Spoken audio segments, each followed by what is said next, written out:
It's just like, that almost seems a little dark. So I went away from it and said, no, we're not gonna look at that. Well, let me tell you, God made it to where that nothing else could come to fruition. Even everything else I know of what we call the Christmas story, I could not put two and two together for anything, except this. So turn your Bibles to Matthew chapter 2. And as we read through this, the first thing that might come to your mind is, oh, this is a very familiar passage. It is. But we're going in a little bit different way than what is normally done out of this chapter.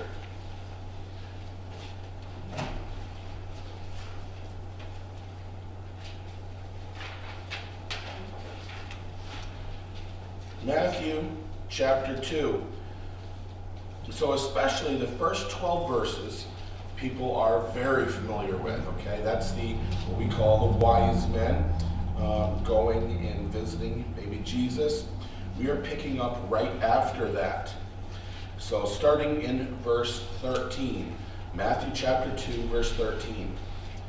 And when they were departed, behold, the angel of the Lord appeared to Joseph in a dream, saying, Arise and take the young child and his mother, and flee into Egypt, and be thou there until I bring thee word, for Herod will seek the young child to destroy him. When he arose, he took the young child and his mother by night, and departed into Egypt, and was there until the death of Herod, that it might be fulfilled which was spoken of the Lord by the prophet, saying, Out of Egypt have I called my son.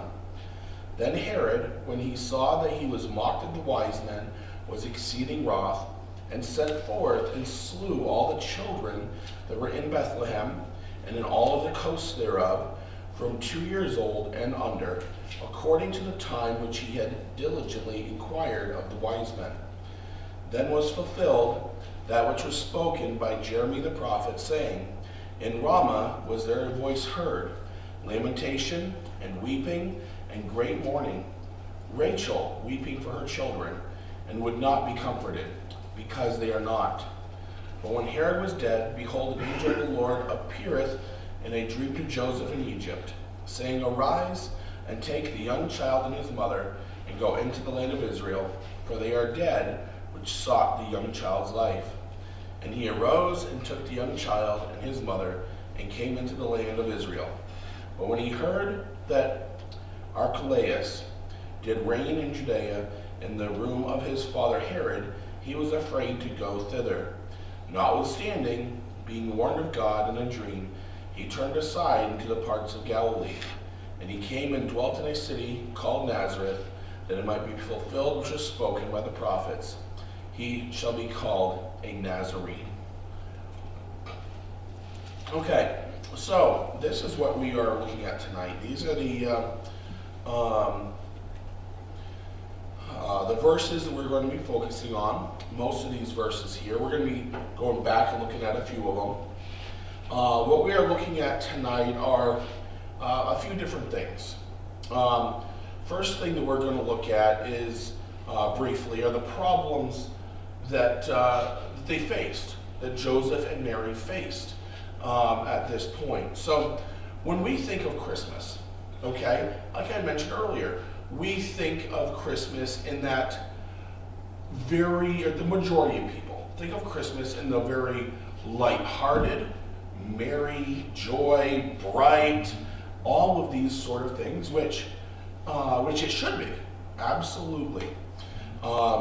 Now, of course, you have those people that when you sing, or when these people hear the song Blue Christmas, it strikes them in a totally different manner, one of that can bring a lot of sadness to them, especially if they are, I'm just going to use him as an example, my good buddy Jamie, who lost his son this year to cancer.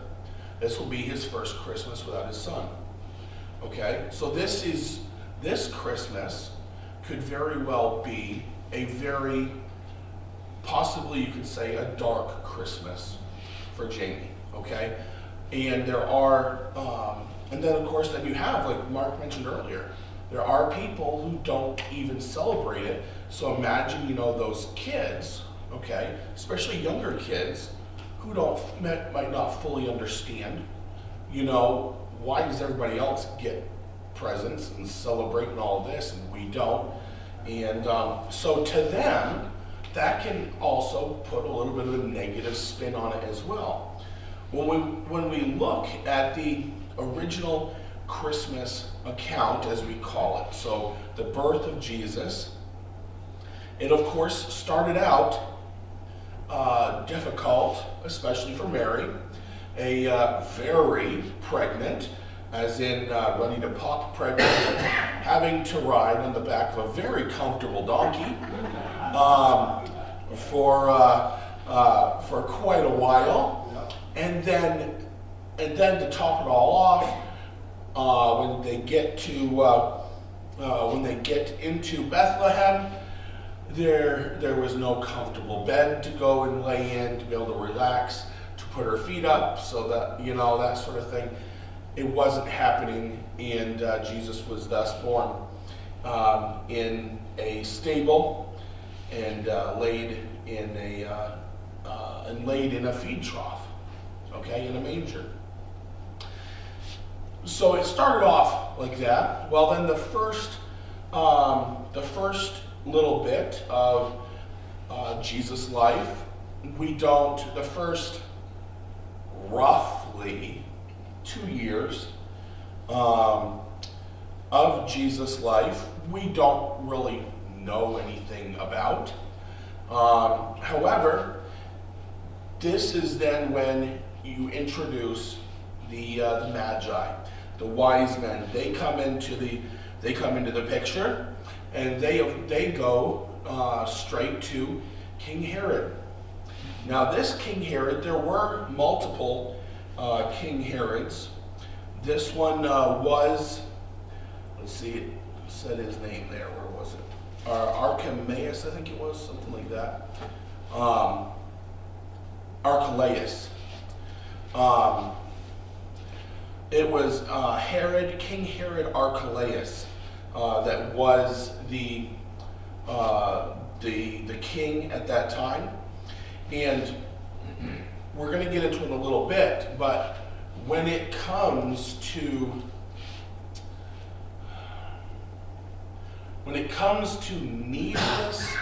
needless killing,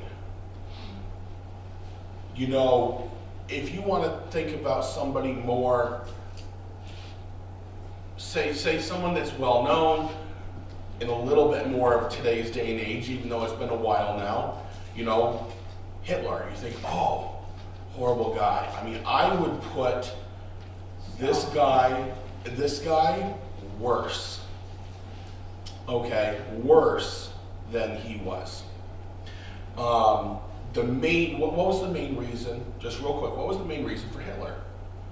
It was to get rid of the Jews, and he wanted to take over. Yeah, it was all centered around him, mainly had to do with the religion side of things, okay? However, as you will see a little bit, it's just like this King Herod's hobby was killing, okay? So anyways, the problems that they faced were really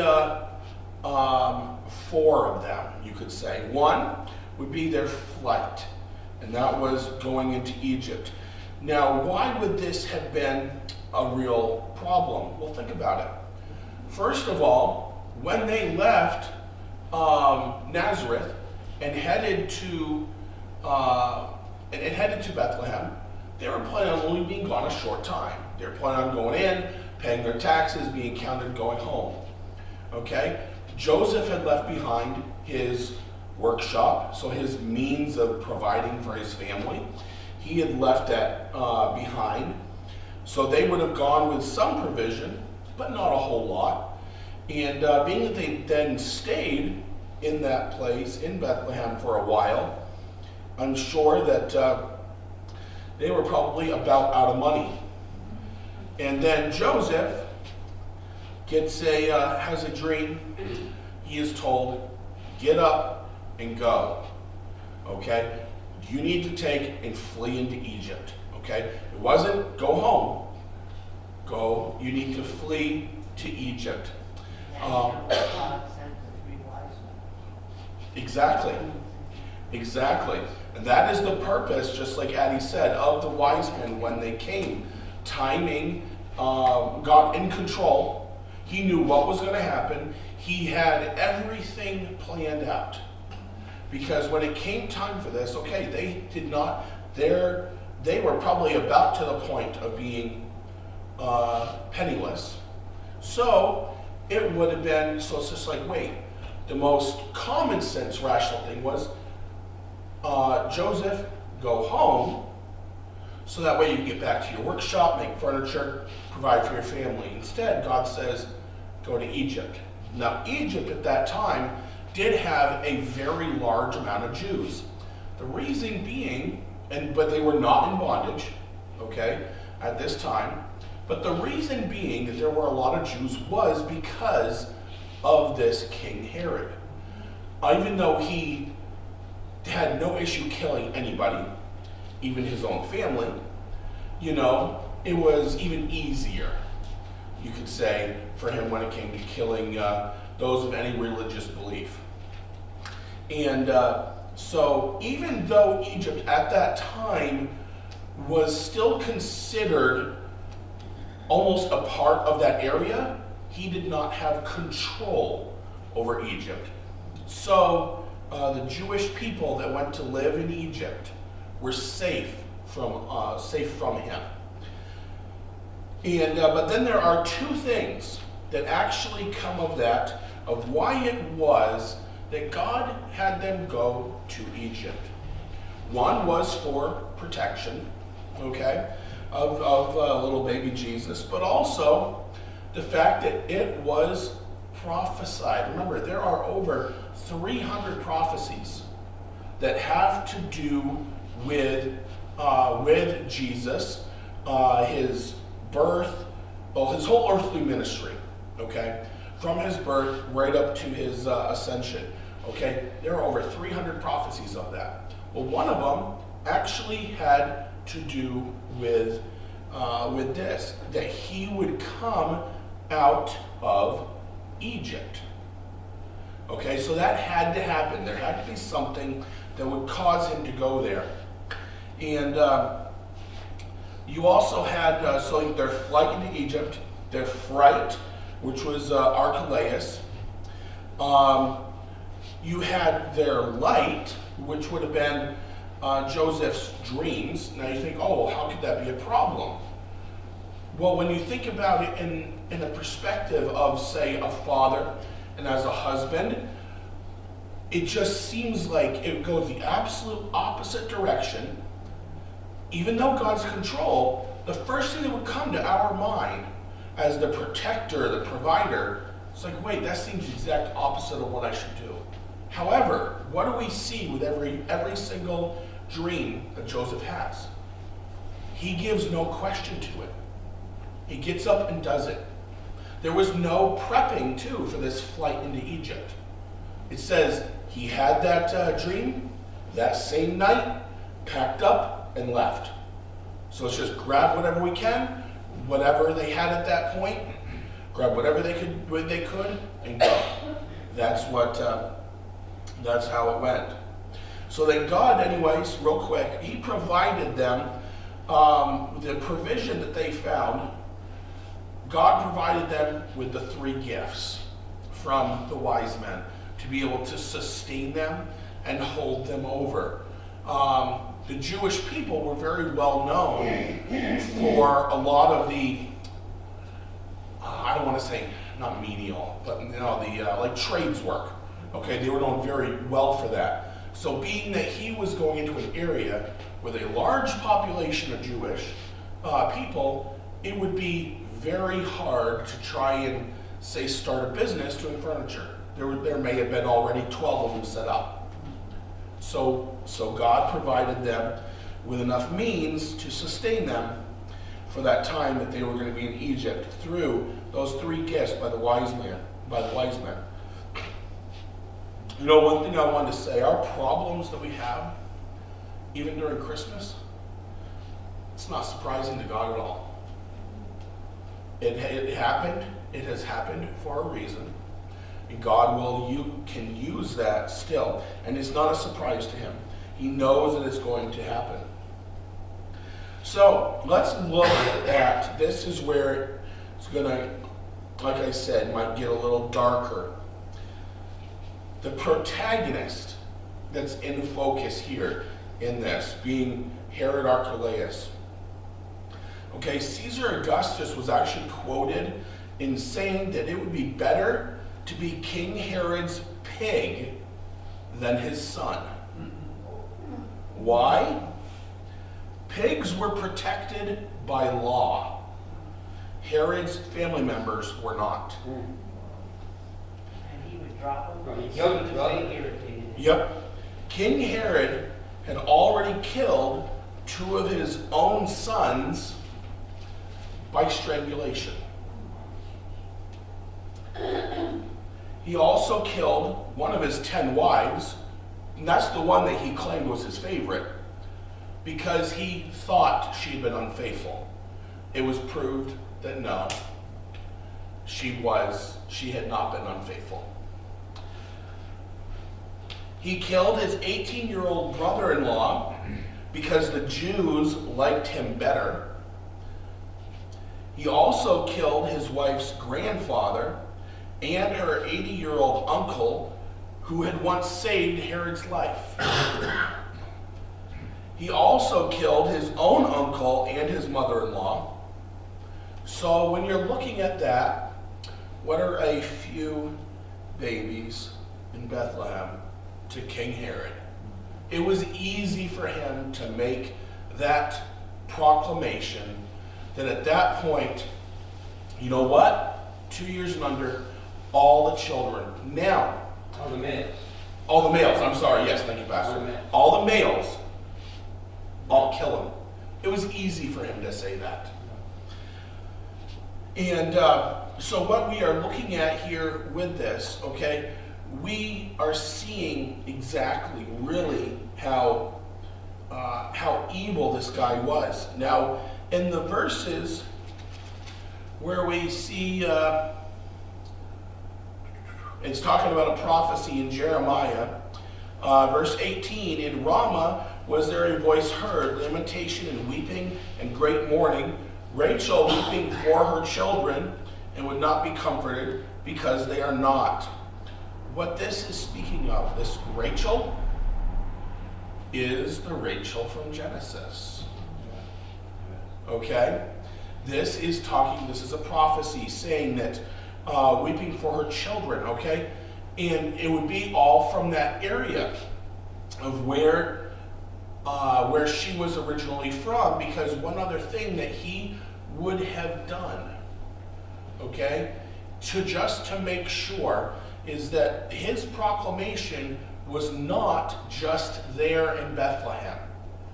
It made roughly a 10 miles out in every direction from Bethlehem. And that is how many baby boys that he had killed. So this is exactly what Joseph and Mary are having to deal with, and what's going through their mind, and why there was truly this fear of this guy Herod. Okay, it's not something where he just all of a sudden lost it and snapped. He enjoyed this sort of thing. He had a major psychiatric issue. Oh, definitely. Yes. You know, however, God's plan comes to fruition. In verse 19, King Herod does finally die, not long after, which wasn't too long after Mary and Joseph went to Egypt. However, to show, just to finish out his life, okay, show the type of guy he is. Before his death of a very painful and horrible disease, and knowing he was about to die, he ordered all the Jewish nobility to be shut up in the hippodrome, which was basically a big, kind of like indoor coliseum sort of thing. You could call it almost like where they would have the big Super Bowls or whatever, you know, the big dome over top, you know. Had them all, what's that? Big stadium, thank you. Big enclosed stadium, essentially. Okay, had them locked up in there and surrounded the place with soldiers. And this was what was supposed to happen. When word came of his death, they were to all be slaughtered. He wanted there to be weeping and wailing at his death because he knew that there would be no crying over his death. Okay, this is the type of guy he was. One good thing though, he died, but the order was never carried out. In verse 20, where it mentions, let's read it. Make sure I'm in the right chapter. Yeah, saying, "Arise, take the young child and his mother, and go into the land of Israel, for they are dead which sought the young child's life." The land of Israel. Mary and Joseph were on their way back to Nazareth by way of Jerusalem. Okay, that is what it is saying. So instead of going down necessarily through Bethlehem and then back over to Nazareth, they're taking a different route. And verse 21, he arose, took the young child and his mother, and came to the land of Israel. Okay, once again, what is Joseph doing? Just doing it. He's told to get up and go, he gets up and goes.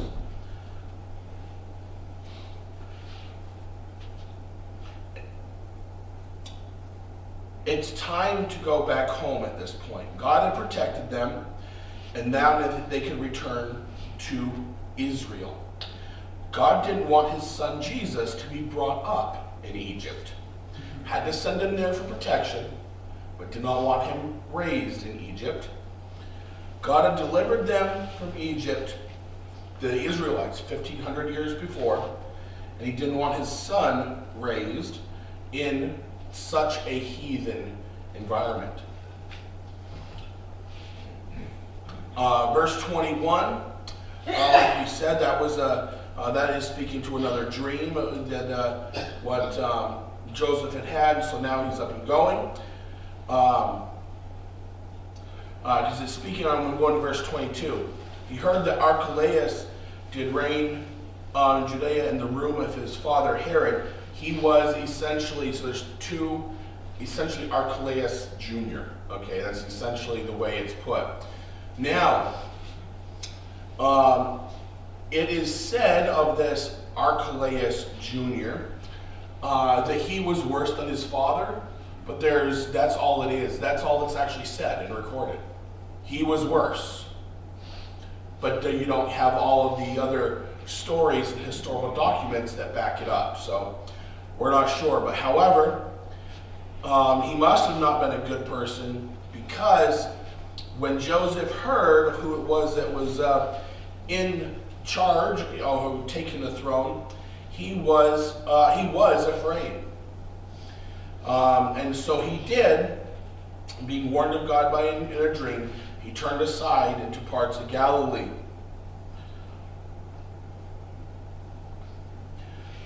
So, as we are continuing on here, I've got to get through this here. Oh, we've got plenty of time. The end of the chapter, and he came and dwelt in a city called Nazareth, and it might be fulfilled, which was spoken by the prophets, he shall be called a Nazarene. Now, there is nowadays, okay, a decent amount of Nazareth that we could learn about those people, okay? It was not a necessarily, you could say, the greatest city or the greatest town, okay, to live in. However, when it comes down to the, where was it? I thought I had it here.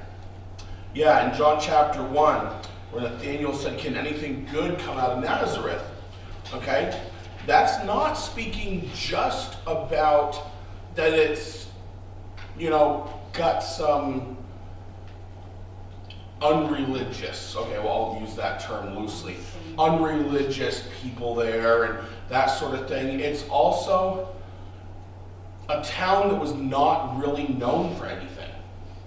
Okay, it was at a crossroads with major essentially major highways, you could say, running north, south, east, and west right there.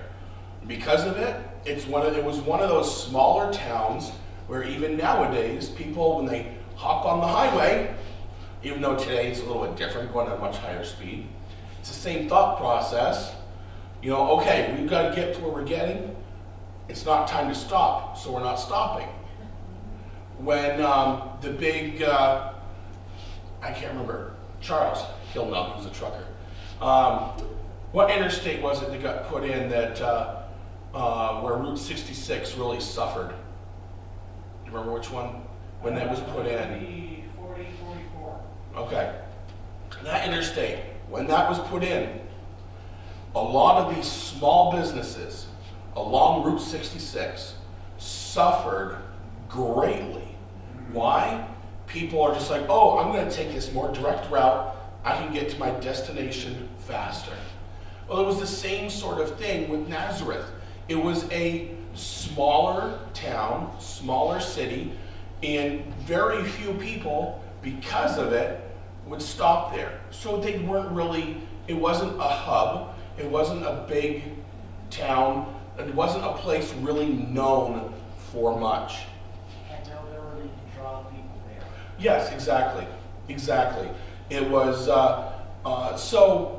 it was one of those places too where Joseph, with his carpenter business, even if he was successful, it was very little would be going to the tourists that would be going through, okay? It wasn't a tourist stop.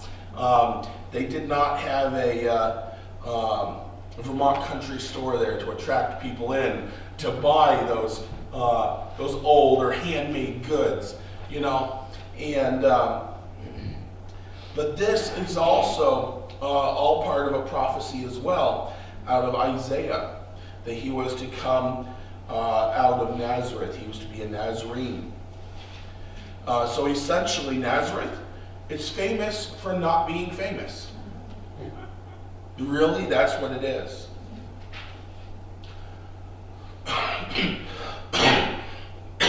Excuse me. And just to really try and sum up tonight, okay?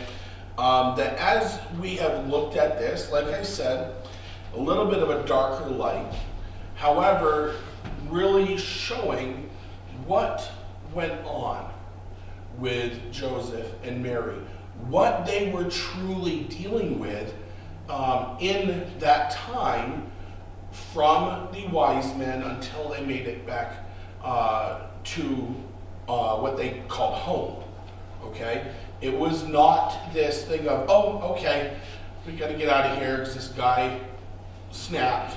It was more than that, okay? It was a genuine, deep-rooted fear of a very evil man. However, though, as you could see throughout it, through different things, God, you can see his omniscience, in control the whole time. He knew what was going to happen ahead of time. I mean, imagine the surprise. Okay, it wasn't a surprise to God. Imagine the surprise to Mary and Joseph when those three wise men showed to their door. For all we know, they could have been thinking, okay, well, you know what, we've been here for a little while. We really should get back home to family. And Joseph's probably thinking, oh, probably should get back and open the doors of the furniture shop, open that back up. And all of a sudden, three members of nobility show up to your door and just lavish you with these really expensive gifts. And then it's just like, and you can imagine at that point, wow, oh my gosh, this is great, this is awesome. And then what is that followed up by? A dream. You need to get out. He is King Herod. He's gunning for your baby. He's gunning for Jesus. And so it would have gone from that having that high of just, whoa, that high from what they were thinking a great blessing, okay, which it was a blessing, but to that extreme low, all in, from what we can tell, probably roughly a 24-hour period, okay? And just what they're having to deal with and going through and just seeing this. Like I said, when I was going through this and looking at different pieces, this is the only thing that could stick and go together in my mind. So, a couple of things. The safest place that you can be is in the center of God's will. Imagine if you would. Obviously, I don't think it would have, because then it would have gone against all the prophecy, which would have meant gone against God's plan. But imagine what would have happened if Joseph had have delayed. If Joseph had have, I gotta think about this. I don't know that I really, that doesn't make sense to me. What would have happened if Joseph did not have that complete faith in God? When God said, you need to do this, you need to do it now, what if he had not just said, okay, and God got up and gone? And we also see, even with Jesus, okay, we're talking about Jesus here. A Christian isn't exempt from troubles. Even, look at the way his Jesus' life here on earth started. Certainly was not an easy one. As a toddler, as a baby, and as a toddler, young child. And then most important, though, no matter what that you get from tonight, always remember, no matter what, God is always in charge. He knows what's happening. He is in control. Just rely on him. Heavenly Father, Lord, I thank you for tonight, and I thank you for these that have come out tonight. And Lord, I thank you for giving me strength of voice to make it through tonight. And Lord, just pray that you'd bless these people, Lord, tonight, and any other groups and services, Lord, that we have throughout this week. And Lord, I also pray for the cantata next Sunday night. Lord, just keep everyone safe this week. Keep everyone healthy. Lord, just give everyone strength of voice. And Lord, I also pray for, Lord, good number to be out next week. And Lord, that with all the souls that are here, Lord, if there is anyone here next week, Lord, that does not know you, Lord, that through the message of song, Lord, I just pray that Lord, they would come to a saving knowledge of you. And Lord, I thank you so much for these salvations, Lord, that we had this morning in our service as well. Lord, I just thank you and we praise you in Jesus' name. Amen.